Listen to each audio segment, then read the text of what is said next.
టీవీ4 Telugu news కి స్వాగతం। మెదక్ జిల్లా వెల్దుర్తి ప్రాథమిక వ్యవసాయ సహకార సంఘం ఆధ్వర్యంలోని గురువారం రైతులతో సర్వసభ్య సమావేశం నిర్వహించారు। ప్రభుత్వ ఆదేశాల మేరకు రైతు భరోసా అమలు కోసం రైతుల అభిప్రాయ సేకరణ కార్యక్రమాన్ని నిర్వహించారు। ఈ సందర్భంగా రైతులు పండించే వ్యవసాయ భూమికి మాత్రమే రైతు భరోసా కల్పించాలని, వ్యవసాయేతర భూములకు రైతు భరోసా ఇవ్వొద్దని రైతులు అభిప్రాయాన్ని వ్యక్తం చేశారు। 10 ఎకరాల లోపు విస్తీర్ణం ఉన్నటువంటి రైతులందరికీ ఇన్కమ్ ట్యాక్స్ తో సంబంధం లేకుండా రైతు భరోసా అమలు చేయాలని, సకాలంలో డబ్బులు చెల్లించే విధంగా చర్యలు తీసుకోవాలని ఈ సమావేశంలో తీర్మానించారు। ఈ కార్యక్రమానికి జిల్లా వ్యవసాయ అధికారి Govind, Kowdipalli ADA Punyavathi, AO Jhansi, AEO Vandana, society chairman Anant Reddy, CEO Siddaiah, డైరెక్టర్లు హాజరయ్యారు।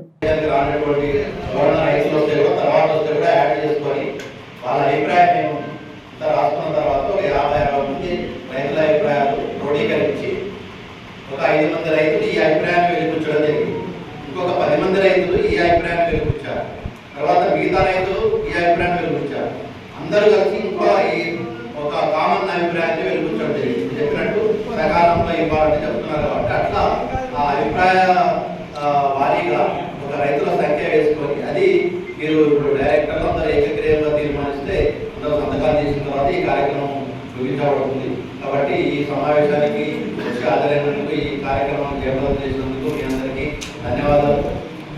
అలాగే రైతు అంటే ఇప్పుడు మనకు పంట రుణమాఫీ కూడా తొందరలోనే గైడ్లైన్స్ వస్తూ ఉన్నాయి। దాని మీద కూడా మనకు అంటే టోటల్ డేటా అనేది బ్యాంకు సర్వర్ నుంచి తీసుకోవడం జరిగింది। దాని విధి విధానాలు ఖరారు చేసి మనకు తొందరలోనే గైడ్లైన్స్ వస్తాయి। దానివల్ల మనకు కూడా అందరూ రైతులందరికీ జరుగుతుంది। కాబట్టి దయచేసి ఈ కార్యక్రమం మీ అందరికీ మరొకసారి చేసుకొని మిగతా అంటే ఇప్పుడు మనకు ఆగస్టు 14లో తీసుకొచ్చి మళ్ళీ రైతు బీమా అనేది కొత్తగా వస్తుంది। అంటే కొత్త సంవత్సరం మళ్ళీ పాలసీ మారుతుంది కాబట్టి ఎవరైనా పాస్ బుక్లు తీసుకొని వేరే పోయి అలా చేసుకుంటే ఒక గుంట భూమి ఉంటే కూడా 18 నుంచి 59 సంవత్సరాల వరకు మీ పట్టాదారు passbook, Aadhaar card, bank passbook, తర్వాత నామినీ ఎవరిని అంటే తదనంతరం నాకేమన్నా జరిగితే నాకు వచ్చే బీమా ఎల్ఐసి నుంచి వచ్చే బీమాను ఫలానా వ్యక్తికి ఇవ్వాలనేది నామినేషన్ చేస్తారు। కాబట్టి అటు నెక్స్ట్ మళ్ళీ ప్రాసెస్ చేసి ఏమైనా తప్పకుండా జరిగితే కూడా ఇప్పుడు ఈసారి కరెక్ట్ చేసుకొని అక్కడ మందిగా మనం రైతు బీమాను కూడా అమలు చేసుకోవడానికి అవకాశం ఉంది। కాబట్టి ఇంత చక్కటి అవకాశాన్ని, ఇంత చక్కటి సమావేశాన్ని ఏర్పాటు చేసినటువంటి పాలకవర్గానికి, తర్వాత చైర్మన్ గారికి మరియు సిఇఓ గారికి ధన్యవాదాలు తెలుపుకుంటూ ఇంతతో అంటే నాకు వేరే కార్యక్రమాలు నిజాంపేట స్పెషల్ ఆఫీస్లో ఇవ్వడం జరిగింది। అంటే ఎంపీల పదవీ కాలం కూడా ఈ రోజుతో అయిపోతుంది। తర్వాత నాకు ఈ స్పెషల్ ఆఫీసర్ నిజాంపేట ఇవ్వడం జరిగింది। అక్కడ పోయి ఛార్జ్ తీసుకొని మళ్ళీ కలెక్టర్ గారికి పేరుతో సమర్పించవలసింది కాబట్టి దయచేసి నాకు అనుమతి ఇవ్వాల్సిందిగా కోరుతున్నాను। Thank you. తర్వాత ఇప్పుడు ఇంతకుముందు కూడా ఒక మాట వచ్చింది, మాట ఇది ఉద్యోగస్తులకు అంటే 4th క్లాస్ B4 అందరికీ వచ్చింది। 4th క్లాస్ అంటే పిల్లలు, చిన్న స్లీపర్లు అంతా ప్రభుత్వ ఉద్యోగులే, వాళ్ళకి మాత్రం తప్పకుండా ఇవ్వచ్చు। వాళ్ళు పాపం వ్యవసాయం చేసుకుంటారు, నికాలు చేసుకుంటారు, ఈ పని చేస్తూ ఉంటారు కాబట్టి వాళ్ళకు కూడా తప్పకుండా ఇవ్వాలి। మన అందరి అభిప్రాయం కూడా చాలా వరకు 10 ఎకరాలు వచ్చింది, అందరికీ చాలా వరకు 10 ఎకరాల ఆలోచన వచ్చింది। సరే అందులో కొంతమంది 15 ఎకరాలు ఉన్న వాళ్ళు కూడా ఇవ్వాలంటున్నారు। సరే ప్రభుత్వం ఏం నిర్ణయం చేస్తుందో ఆ అభిప్రాయం రాయండి, 15 ఎకరాల అభిప్రాయం రాయండి, 10 ఎకరాల అభిప్రాయం రాయండి। అభిప్రాయం అనేది ఒక్కరికి రాదు కాదు। తర్వాత ఈ రకంగా మనము ప్రభుత్వ ఉద్యోగులకైతే 4th క్లాస్ బిలో అంటే సపోజ్ మన దగ్గర మా ఎంప్లాయీస్ ఉన్నారు, గవర్నమెంట్ ఎంప్లాయీస్ 10,000 కూడా ఉన్నారు, 5,000 వచ్చే ఎంప్లాయీస్ కూడా ఉన్నారు। కాబట్టి ఆ గవర్నమెంట్ నిర్ణయం చేయాలి, తక్కువ ఆదాయం ఉన్నటువంటి ప్రభుత్వ ఉద్యోగులను కూడా ఇందులో కల్పించాలి। మరి ఈ రోజున ఇంకొకటి, ఇది చాలా తొందరగానే ఎందుకంటే వ్యవసాయం స్టార్ట్ అయ్యి మాట్లాడుతూ ఉన్నారు, ఇది ఒక మన అందరి అభిప్రాయము, చాలా తొందరగా రిలీజ్ చేయాలి। తొందరగా ఈ 10 రోజుల్లో ఇది రిలీజ్ చేసేటప్పుడు చెప్తే రైతులకు లాభపడుతుంది। ఇంకెప్పుడు మనం అన్నీ అయిపోయినాక రిలీజ్ చేసే కష్టం ఉంది కాబట్టి నా అభిప్రాయం అయితే రిలీజ్ కూడా తొందరగా చేయాలని కోరుతా ఉన్నాను। వారు కూడా మరి మన సలహా ఇస్తే అంటే వారైతే అభిప్రాయం చెప్పారు, అభిప్రాయం చెప్పేది వారి అభిప్రాయం చెప్పారు, ఏమన్నా మాట్లాడి సలహా ఇచ్చేది వాళ్ళు ఈ రైతు ఇవ్వాలని మన అభిప్రాయం అవుతా ఉంది. కానీ ఇంతకుముందు గుట్టలు చెట్లు పాల్గొనలకు తర్వాత వెంచర్ చేసిన వాళ్ళకు హైదరాబాద్ నుంచి వచ్చుకున్న వాళ్ళకు కూడా రైతు బంధు ఇదంతా లేదు. అయితే బడా ఉన్నప్పుడు ఎన్నున్నా రైతు బంధు ఇవ్వడం జరిగింది. ఇప్పుడు ఏమంటారు మన అభిప్రాయం అడుగుతూ ఉన్నారు. చాలామంది మిత్రులు చెప్పినారు 10 ఎకరంల వరకు అని. ఇది 5 నుంచి 10 కాదు, 10 ఎకరంల వరకు. అడగకుండా వస్తుంది, గుంటూరు వస్తుంది, 10 ఎకరాల వరకు అనే మాట వచ్చింది. అయితే అక్కడ ఒకసారి అర్థం వేరైతే రైతు ఎవరైతే కాలం చేస్తున్నారో సేద్యం చేస్తూ ఉన్నారో ఒకవేళ గవర్నమెంట్ ఇస్తే అందరికీ సేద్యం చేసిన వాళ్ళకి అందరికీ ఇస్తే చాలా సంతోషమే అన్న అభిప్రాయం కావచ్చు. భేదాభిప్రాయం ఏం లేదు. కాదు సీలింగ్ పెట్టినప్పుడు కూడా మేము 10 పెట్టాం, 10, 11 ఇయ్యమని అనకూడదు. 11 కట్ చేసినా 10 అయితే 10 అయ్యాలి. 15 ఎకరాలు కూడా 10 ఎకరాలు ఇయ్యాలి. ఇది రెండవది ఏమంటే పెట్టుబడి సాయం ఉంది కాబట్టి చాలా కొందరు అభిప్రాయపడుతూ ఉన్నారు. బడా ఉన్నాయి అంటే బడా ఉన్నాయి అని చెప్పడం కరెక్ట్ కాదు. పెట్టుబడి అయితే నా అభిప్రాయం. రెండవది ఏమంటే మనం అయినంత వరకు మన భూమిని ఎందుకు బడా పెట్టుకోవాలి? కేసర్లన్న పెట్టుకుని, మినుములన్న పెట్టుకుని, ఏదో పంట పెట్టుకుని మరి 7,000 ఇస్తున్నాం. ఎవడో హైదరాబాద్కి వెళ్ళొచ్చి కొనుక్కున్నోడు వాడు వ్యాపారం చేసుకున్నోడికి అయితే మనం ఇప్పించకూడదు, మనం రికమెండ్ చేయకూడదు. అది మంచిది కాదు. ఈ కారు అంటున్నారా, కారు ఏముందా పయ్యాలి రేపు 10 ఎకరాల దుమ్మున్నోడు తెచ్చుకుంటున్నాడు, ఎకరం ఉన్నోడే కారు తెచ్చుకుంటున్నాడు. కారు అనేది ట్రాక్టర్ అనేది ఇది కామన్ వస్తువులు అయిపోయినాయి. కాబట్టి కారు ట్రాక్టర్ అనే మాట ఇప్పుడు పెట్టకూడదు. ఇన్కమ్ ట్యాక్స్ అంటే ఏదంటే ఈ సమాజం కేసీఆర్ సర్కార్ ఎకరాకు 10,000 సంవత్సరానికి ఇచ్చింది. దానికి రిస్ట్రిక్షన్ లేకుండా అది నమ్మకం. ఈరోజు 15,000 కాడికి ఇస్తాడు, సంతోషం. అది ఇట్లా టైం తీయాలి, ఇంకా దీన్ని కమిటీ అది ఇది అని అనవసరంగా ఈ సంవత్సరం లాస్ అయ్యేటట్టుంది. వర్షాలకి వెనుకబడిపోతున్నాయి. రైతులకు ఈ 15 లోపలనే రైతు భరోసా 15,000 కాడికి ఎకరాకి ఇచ్చుకుంటూ 10 ఎకరాల లిమిట్ ఇవ్వాలని నా యొక్క అభిప్రాయం.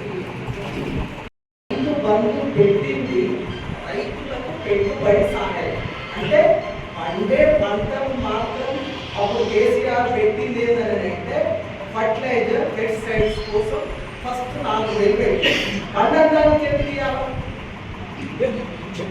అయితే ఇవ్వడం అనేది రైట్ కాదు. గుట్టలకు ఇచ్చుడు రైట్ కాదు. రైతు బంధు ఇప్పుడు భరోసా అయింది. రైతు భరోసా కానీ రైతు బంధు కానీ ఖచ్చితంగా పండే పొలాలకు మాత్రమే ఇవ్వాలి. అది కూడా 5 ఎకరాల నుంచి 10 ఎకరాల లోపు వాళ్ళకి ఖచ్చితంగా ఇవ్వాలి. దీంట్లో ప్రామాణికంగా సైకిల్ మోటారు, కారు, ఇవన్నీ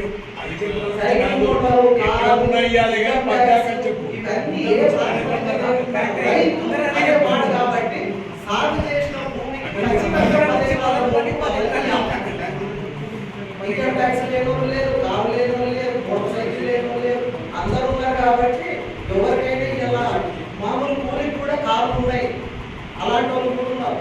అందుకోసం ఏది లేకుండా పంట పండే పొలాలకు 10 ఎకరాల లోపు వాళ్ళకి ఖచ్చితంగా ఇవ్వాలి. ఇది నా ఇవ్వాలి. ఏదో కొద్దిగా కొన్ని కూడా బీడులు ఉంటాయి, దానికి కూడా ఇవ్వాలి. ఏది ఇవ్వకుండా లిమిటేషన్ అనేది ఎందుకు పెడుతుందని గవర్నమెంట్ ఇటీవల గవర్నమెంట్ ఇస్తున్నాయి. సాగు చేసిన ప్రతి ఒక్కరికి ఇవ్వాలని నా యొక్క అభిప్రాయం.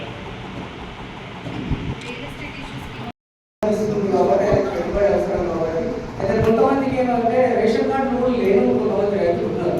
మా దగ్గర ఎగ్జాంపుల్ చెప్తున్న ఒక ఎకరనే ఉంది, ఆయన మిస్టేక్ రేషన్ కార్డు లేదు. రేషన్ కార్డు ప్రామాణికంగా పెట్టకుండా అందరూ రైతులకి ఉన్నారని కోరుకుంటున్నాను.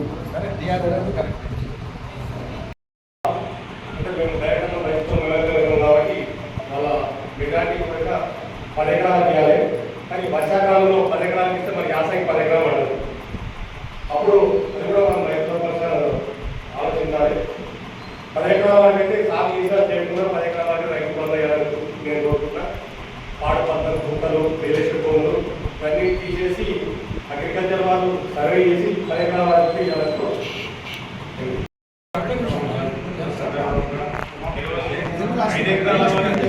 సాగు చేస్తేనే సాగు చేయని 10 ఎకరాలకు కట్టిస్తారు. 5 ఎకరాల వరకు సాగు చేసేందుకే ఇవ్వాలని నా యొక్క అభిప్రాయం. 10 ఎకరాలు డిస్కషన్ వారికి ఎంత సాగు చేస్తే అంత ఇవ్వాలి. నీళ్లు లేవంటే ఇప్పుడు మనం నీళ్ళు లేక బిల్ పెట్టుకొని కౌలుకి ఇవ్వది దయం. ఇప్పుడు కౌలుకి ఇస్తే కౌలు రైతులకి అనుకుంటారు. దాని గురించి నా అభిప్రాయం ఏంటంటే కలుపు కూడా ఇయ్యారు అట్లా అటువంటి వాళ్ళకు ఇస్తారని చెప్పి నా అభిప్రాయం. పరిస్థితి ఏంటి ఇవ్వాలి చెప్తున్నాడు. అందుకే నీళ్ళకు నీళ్ళు లేవు కాబట్టి 10 ఎకరాలు బరాబర్ భరోసా రావాలి. 100%.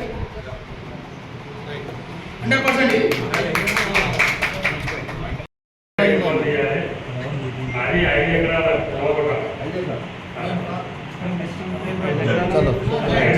ఐదు మరి 10 అది దానికి పంట వేసినోళ్ళకు ఖచ్చితంగా పంట వేసినారు మస్తు బీడు పోతుంది. ఇప్పుడు మొత్తం వాళ్ళు కూడా దుడ్లు పెట్టుకుంటారు. సాగు చేయకపోతే ఏం లాభం, మొత్తం వేస్ట్ పోతున్నది. అది అట్లా అందువల్ల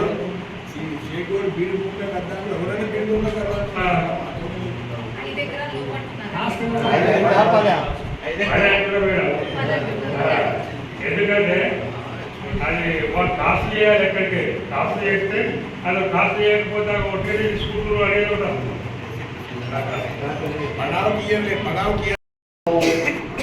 మనం చెప్పింది ముఖ్యమంత్రి చేయలేదు. మనం అభిప్రాయ శాఖ తెలుసుకుంటున్నాం కాబట్టి మనం చెప్పాలి మనం పెట్టింది చేయాలని లేదు.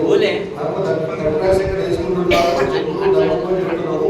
ఖచ్చితంగా 10 ఎకరాలు ఊళ్ళకి వేసి 10 ఎకరాల పై ఉంటే తీసేది కట్టేది 10 ఎకరాలుగా తెయాలి. 15 ఎకరాలు ఉంటే 5 ఎకరాలు కట్టేసి 10 ఎకరాలు వేస్తే మంచిది. అందులో రైతులే కాబట్టి 10 ఎకరాలు తీయాలి.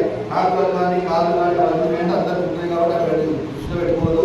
ఇన్కమ్ ట్యాక్స్ అనేది హౌసింగ్లో తీసుకోవాలంటే ఇన్కమ్ ట్యాక్స్ తీసుకుంటాం. దృష్టిలో పెట్టుకుంటే బాగుంటుంది కాబట్టి ఇన్కమ్ ట్యాక్స్ ఐడియా అనేది అనుకుంటా ఏ కండిషన్ పెట్టకుండా 10 ఎకరాలు కూడా అందరికీ రైతులకు అందరికీ వేయాలని కోరుకున్నా.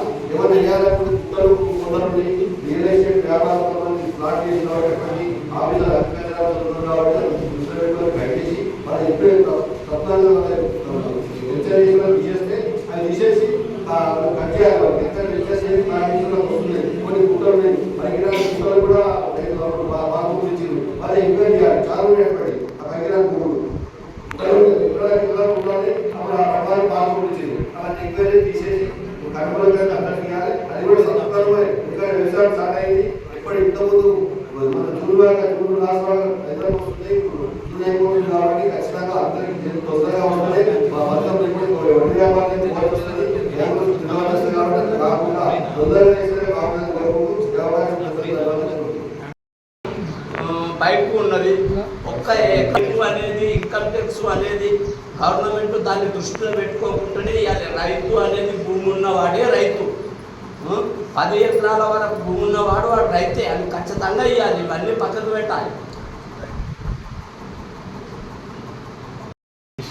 నా పేరు చిన్ని కృష్ణయ్య. ఈ రైతు భరోసా అనేది ప్రతి రైతుకు ఒక 10 ఎకరాల మందం ఖచ్చితంగా ఈ రైతు భరోసా ఇవ్వాలి.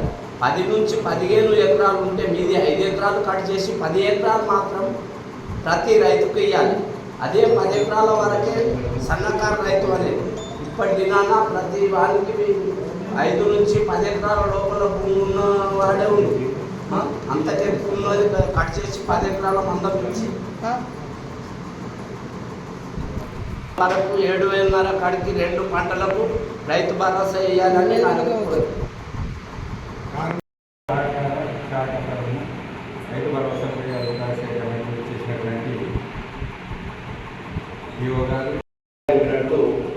ప్రభుత్వ ఆదేశాలకు అనుగుణంగా ఈరోజు చివరి రోజు సుమారుగా 6 రోజుల క్రితం ఈ కార్యక్రమాన్ని 29వ తేదీ నుంచి మన జిల్లాలో సుమారుగా 37 సహకార సంఘాలు ఉన్నాయి. దాంట్లో 13 సంఘాలు నా పరిధి అంటే నాకు సూపర్వైజ్ చేయమని ఇవ్వడం జరిగింది. ఇంకొక 10 సంఘాలు డిప్యూటీ రిజిస్ట్రార్ గారు ఇంకా చూస్తూ ఉన్నారు. ఈ ప్రాథమిక వ్యవసాయ సహకార సంఘం వెల్దుర్తి వారి ఆధ్వర్యంలో ఒక ప్రత్యేక సర్వసభ సమావేశం ఏర్పాటు చేయవలసిందిగా ప్రభుత్వం నుంచి ఆదేశాలు ఉన్నందువల్ల ఈ కార్యక్రమానికి హాజరైనటువంటి మీ అందరికీ మీ అభిప్రాయాలు అంటే ఇంతకుముందు రైతు బంధు అని వచ్చేది, ఇప్పుడు రైతు భరోసా కింద ఈ కార్యక్రమం రూపుదిద్దుకొని మనం ఎకరాకు సుమారుగా 7,500 ఒక ఎకరాకు ఒక సీజన్, తర్వాత అలాగే సంవత్సరానికి 15,000 రూపాయలు వ్యవసాయం కానివ్వండి వానాకాలం కానివ్వండి ఇవ్వడానికి ఆస్కారం ఉంది. కాబట్టి రైతులు నిరభ్యంతరంగా మీ అభిప్రాయాలను తెలిపితే ఇక్కడ రికార్డు చేసుకొని తర్వాత మీరు సంతకాలు చేసిన తర్వాత ఒక తీర్మానం అంటే గౌరవ అంటే అందరూ డైరెక్టర్లు తర్వాత మీ సర్వసభ్య సమావేశాన్ని ఎట్లా తీర్మానం చేసి ఏకగ్రీవంగా ఆమోదించి ఎట్లా చేస్తారో అది గవర్నమెంట్కు ప్రతిపాదన పంపించిన తర్వాత డిఫరెంట్ వివిధ సంఘాల నాయకులు కానివ్వండి, జిల్లా పరిషత్ సమావేశాలు కానివ్వండి, మండల పరిషత్ సమావేశాలు కానివ్వండి, రకరకాలుగా ప్రజాభిప్రాయ సేకరణ జరిగిన తర్వాత క్యాబినెట్ సబ్ కమిటీకి ఇది నివేదిస్తారు. క్యాబినెట్ సబ్ కమిటీలో మంత్రులు మరియు గౌరవ చైర్మన్ గారు కూర్చొని మాట్లాడి ఒక పాలసీని రూపొందించి అసెంబ్లీలో పరిగణించిన తర్వాత ఈసారి కొద్దిగా రైతు భరోసా వచ్చేది కొద్దిగా లేట్ అవుతుంది అంతా భావించకుండా ఈ కార్యక్రమాన్ని ఏర్పాటు చేయవలసిందిగా మీ అందరికీ కోరుకుంటున్నాను. Thank you. ప్రత్యేక సర్వసభ్య సమావేశానికి అధ్యక్షత వహిస్తున్నట్టు మన గౌరవ చైర్మన్ గారు అనంతరెడ్డి గారికి, అదేవిధంగా వేదిక మీద ఆశలేని సాగు చేసే రైతుకు మాత్రమే ఇవ్వాలని నా యొక్క అభిప్రాయం. సాగు చేసిన వ్యక్తికి మాత్రమే ఇవ్వాలి. 10 ఎకరాల వరకు ఇవ్వాలి, సాగు చేసిన వ్యక్తికి మాత్రమే ఇవ్వాలి. ఇది మాత్రము నా యొక్క అభిప్రాయం. అది మేజర్. నెక్స్ట్ ఏమన్నా ఉంటే రెండవది, ఇప్పుడు మీరు రుణమాఫీ కూడా మాట్లాడేందుకు అది జరుగుతుంది. రుణమాఫీ గురించి కూడా ఆదేశాలు వస్తాయి. వారికి చెట్ల కూడా ఎందుకు ఇవ్వాలి? నా అభిప్రాయం చెప్తున్నా. మరి అందరి గురించి మాట్లాడలేదు.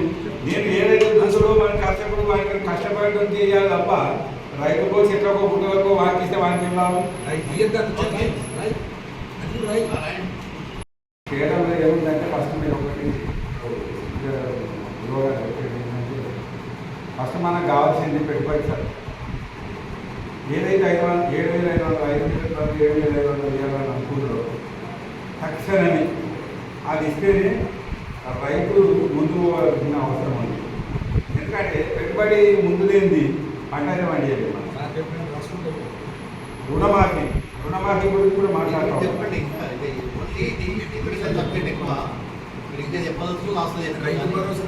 రైతు భరోసా ఎన్ని ఎకరాల వరకు ఇవ్వాలి, ఇప్పుడు ఎవరికి ఇవ్వాలి? గవర్నమెంట్ మనం అన్ని అడిగి మనం ఏం చేయలేదు ఇప్పటివరకు. వాళ్ళ అభిప్రాయం అడుగుతుందండి. నేను కూడా అడుగుతున్నా కదా వాళ్ళు ఇంతకుముందే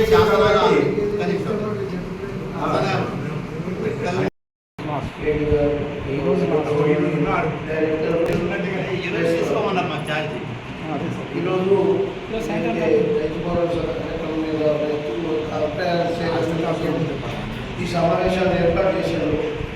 ఈ సమావేశంలో రైతులకు అతి ముఖ్యమైనది ఏంటంటే రైతు భరోసా ఇప్పుడు చాలా అత్యవసరం. దీనికి సుమారు 10 ఎకరాల వరకు ఖచ్చితంగా రైతు భరోసా చూపిస్తేనే మామూలు వాళ్ళకు కూడా కొన్ని గుండాలు ఉంటాయి, చెరువులు ఉంటాయి, కొన్ని మెట్టు భూములు ఉంటాయి, కొన్ని కర్ర భూములు ఉంటాయి. కాబట్టి రైతు భరోసా 10 ఎకరాల వరకు కంపల్సరీ ఇవ్వాలన్న అభిప్రాయం. ఇంకోటి ఏదైతే ఇన్కమ్ ట్యాక్స్ గురించి గవర్నమెంట్ పేపర్లో ఇస్తారు. ఇన్కమ్ ట్యాక్స్ ప్రతి మామూలు రైతు కూడా చిన్నవాడు కూడా ఒక బిల్డింగ్ కట్టాలంటేనో ఒక పొలం కొనాలంటేనో అది కంపల్సరీ బ్యాంకులో వాళ్ళు ఇన్కమ్ ట్యాక్స్ గురించి అడుగుతారు. ఇన్కమ్ ట్యాక్స్ పరిగణలోకి తీసుకోకుండా ఇన్కమ్ ట్యాక్స్ ఎన్ని లక్షల వరకు ఎంత ఇన్కమ్ ట్యాక్స్ కడితే ఆ రైతుకు ఎక్కువ లాభం ఉంటుంది అనేది ఆలోచన చేసి ఇన్కమ్ ట్యాక్స్ గురించి మామూలు 10 ఎకరాలు 20 ఎకరాల రైతులకు కూడా ఇవ్వాలి ఆలోచన లేకుండా కంపల్సరీ రైతు భరోసా ఇవ్వాలి. ఇంకోటి కార్లు ఉన్నా ట్రాక్టర్లు ఉన్నా అనే ఆలోచన విరమించుకోవాలి. ఎందుకంటే ఒక సామాన్య ఒక ఎకరా ఉన్న రైతు కూడా 1 లక్ష పెడితే ట్రాక్టర్ తెచ్చుకుంటుంది, 50,000 పెడితే కారు వస్తుంది. ఆ కుటుంబం అవసరాలు తీర్చుకుంటానికి కొందరు కొన్ని రకాల అప్పులైనా చేసి కార్లు ట్రాక్టర్లు తెచ్చుకొని వ్యవసాయం చేస్తారు. కాబట్టి ఈ కార్లు రైతులు ఇన్కమ్ ట్యాక్స్ ఇవన్నింటినీ దూరదృష్టితో ఎవరికి ఇన్కమ్ ట్యాక్స్ పెట్టాలో అనేది ప్రభుత్వానికి కూడా తెలుసు. కానీ అవన్నీ ఈ సామాన్య మా రైతుల మీద మోపకుండా తప్పకుండా 10 ఎకరాల వరకు అయితే రైతు భరోసా ఇవ్వాలి. ఇంకోటి ప్రభుత్వం నివేదిక తెప్పించుకోవాలి. ఎంతమంది రైతులు కాస్ట్ చేస్తారు, ఎంతమంది రైతులు బీడు పెడతారు, ఇక్కడ రియల్ ఎస్టేట్ వాళ్ళ భూములు ఉన్నాయి. ఆ భూములన్నింటినీ వాళ్ళ యొక్క పరిగణలోకి తీసుకొని ఏవో ద్వారా వాళ్ళు పూర్తి సమాచారం తెప్పించుకొని ప్రభుత్వం దాన్ని నిర్దేశపూర్వకంగా దాన్ని లెక్కలకు తీసుకొని రైతు భరోసా ఇవ్వాలని నేను కోరుతున్నాను. దీనికి కాలయాపన చేయకుండా 15 రోజులలో రైతు భరోసా ఇస్తే రైతు రుణమాఫీ ఇప్పుడు రైతులకు రైతు భరోసా కాబట్టి తప్పకుండా 15 రోజులు రైతు భరోసా ఇవ్వాలని కోరుకుని అవకాశం ధన్యవాదాలు కోరుతున్నాను. నాతో అందరికీ కూడా నా యొక్క నమస్కారాలు. ఈ యొక్క రైతు భరోసా అనేది మంచి కార్యక్రమమే, కానీ వ్యవసాయం చేసిన వాళ్ళకి వేస్తున్నారు, చేయని వాళ్ళకి వేస్తున్నారు. అగ్రికల్చర్ చేసిన వాళ్ళకి మాత్రం వేస్తేనే బాగుంటుంది. చేయనోడేమో మంచిగా చేసినోడేమో కష్టపడి తీసుకుంటాడు, చేయనోడేమో కష్టం లేకుండా తీసుకుంటాడు. ఇది గవర్నమెంట్ దృష్టిలో పెట్టుకొని కొంచెం చేస్తే ముఖ్యంగా ఈ ఉద్దేశంలో ఈ యొక్క గవర్నమెంట్ వారు ప్రతి సంవత్సరం ఇస్తున్నారు కాబట్టి ఈ మంచి చెడులు ఆలోచించి